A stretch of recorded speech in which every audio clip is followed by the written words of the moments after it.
Welcome back, everybody. I am trying not to talk too much to where one of these gnats fly in my mouth because they just they're everywhere. And honestly, they're making me upset. But we are outside enjoying nature. Steve, we talked about, the different things that somebody could use to try to grow their plants or grow their food in the wintertime. Now, let's say if they don't have one of these over here, right? Sure.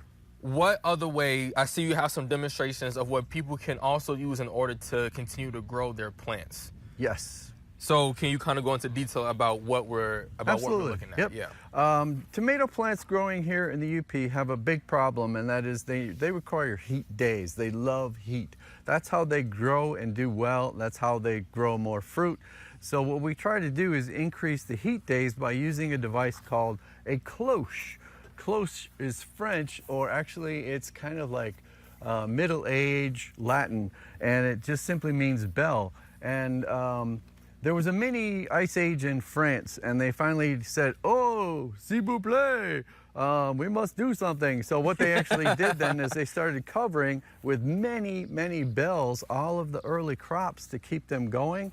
So this is an example then of how you can protect your early start plants and then water them. Mm-hmm. So it's really cool. You just save the juice containers, cut the bottom off, and you have your collection of cloche. Wow. And so this is one example. You were also then asking about what other plants we could grow.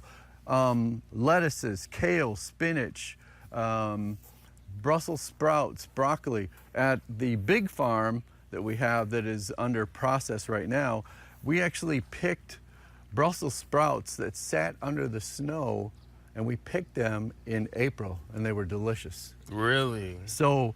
And it was snowing in April. Yes, it was snowing.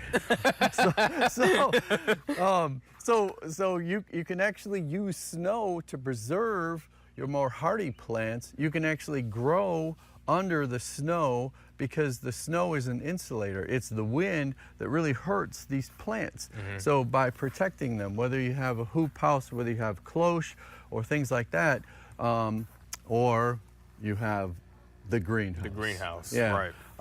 And so, believe it or not, these cloche in a no wind April day, the inside of that could hit 80 to 85 degrees. Really? Yeah. So it's just really crazy how well all of this can be preserved, mm-hmm. and people just don't think about it that way. So how often should, I guess, somebody come and water their vegetables or their plants, in the wintertime? Because obviously, water turns into ice, and you don't want the soil to get too hard to where it doesn't, to where your plant doesn't grow. So how can somebody navigate how much they should water their produce in the wintertime? In the wintertime, what's really cool is you've got the snow. It's acting as an insulator, but it's melting at the surface. So the ground will remain unfrozen into moist December, January. Yeah. So it will actually remain moist. There are people who they will grow carrots during the season, and then they'll have a trench.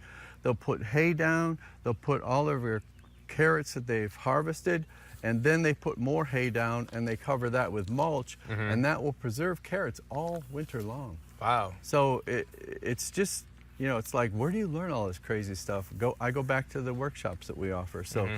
there's lots of opportunity to learn all this crazy stuff.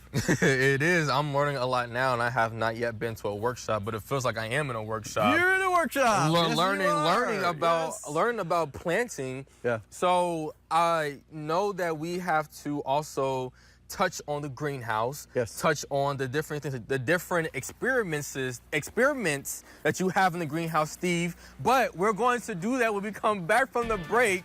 We have to take another one really quickly. All right, but excellent. Obviously, Steve is excited to get in there and show you guys. I'm excited to show you guys. So we will be back in 3. Stay with us.